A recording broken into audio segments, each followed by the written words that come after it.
Welcome to the Torah podcast for Parshas Tazria-Metzorah. Join us as we explore the Parsha, uncovering valuable insights and striving to become the best versions of ourselves through Musar teachings. Imagine being completely shut out, not just from your home, not just from your community, but from the very source of spiritual connection itself. This week's Parsha presents us with a puzzling translation that reveals a profound truth about the consequences of our choices. The Torah describes the purification process of the Metzorah. V'yatsa hakohen el michutz lamachane v'ra'a hakohen v'hine nirpa nega tzara'as min hatzarua. The kohen, the priest, shall go outside the camp if the priest sees that the leper has been healed of the scaly affliction, etc. This is Vayikra Perek Yud Daled Pasuk Gimel. Interestingly enough, throughout both Parshas Tazria and Metzorah, Onkelos makes a curious choice. He consistently translates the words Metzorah, Tzara'as, and Tzarua with a singular Aramaic word, sagar,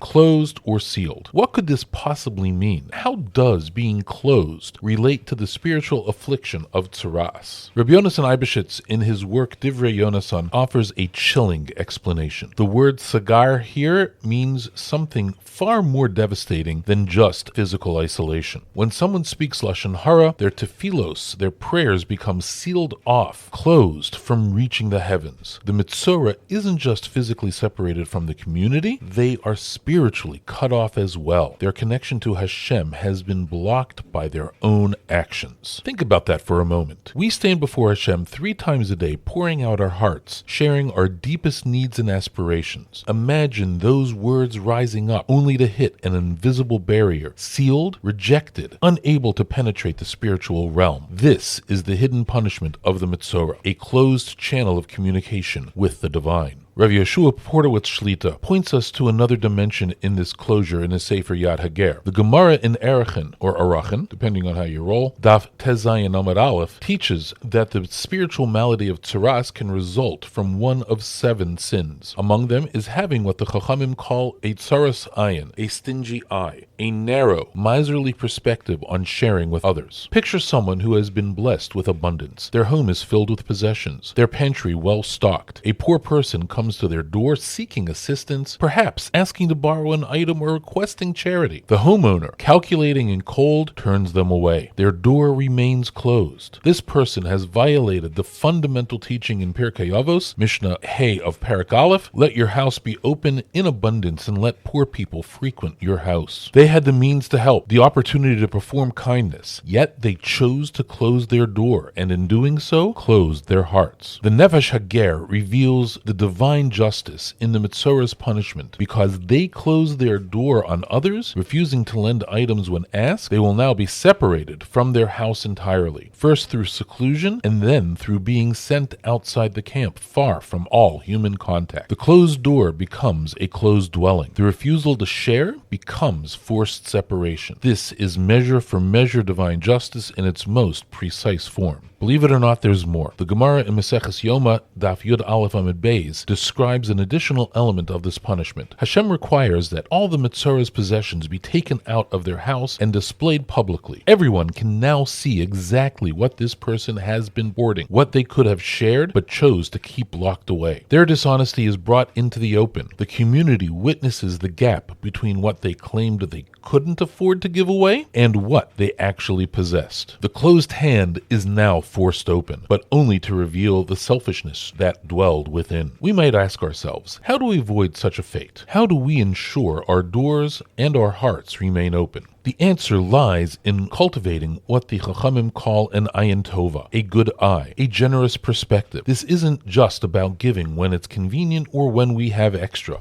It's about fundamentally shifting how we view our possessions and our obligations to others. When we see our homes not as private fortresses but as potential centers of chesed, everything changes. Our belongings become tools for helping others. Our resources become opportunities to make a difference. Our abundance becomes a responsibility rather than something to guard jealously. The Metzorah's punishment teaches us that spiritual closure follows from physical closure. When we close our doors to others, we close our connection to Hashem. When we seal our possessions from those in need, we seal ourselves off from divine blessing. This week, let's challenge ourselves to practice opening our doors literally and figuratively. Let's look for one specific opportunity to share something we might normally have held back from. Perhaps it is inviting someone for a meal or lending them an item we'd rather keep to ourselves. Maybe it's giving charity when our first instinct is to hold tight to our resources. More importantly, notice the moment of hesitation, that split second when we want to say no, when we feel ourselves pulling back. That is the tsarosayan, the stingy eye, making itself known. In that moment, we have a choice. Will we close our hand and our heart, or will we open them? Let's remember, every act of generosity isn't just helping someone else. It's keeping our own spiritual channels open. Each time we share, we are ensuring our tefillos can rise unimpeded. Our connection to Hashem remains strong. The Metzorah stands as a powerful warning about the cascading effects of a closed heart. What begins as a refusal to help, as a door shut in someone's face, ultimately leads to complete spiritual and physical isolation. The seal we place on our generosity becomes the seal placed on our tefillos. Musar teaches us that our midos, our character traits, aren't just isolated qualities.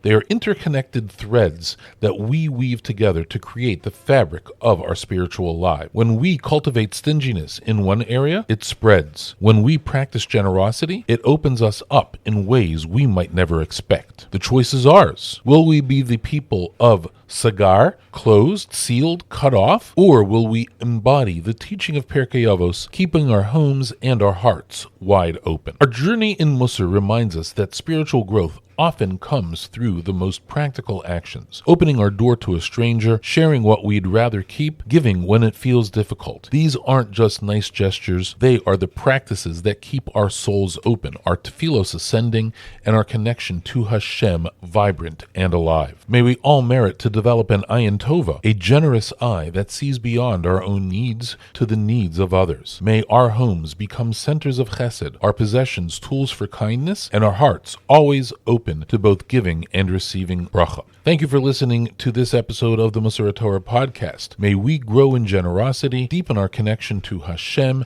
and merit to live with open hearts and open homes. Have a good Shabbos.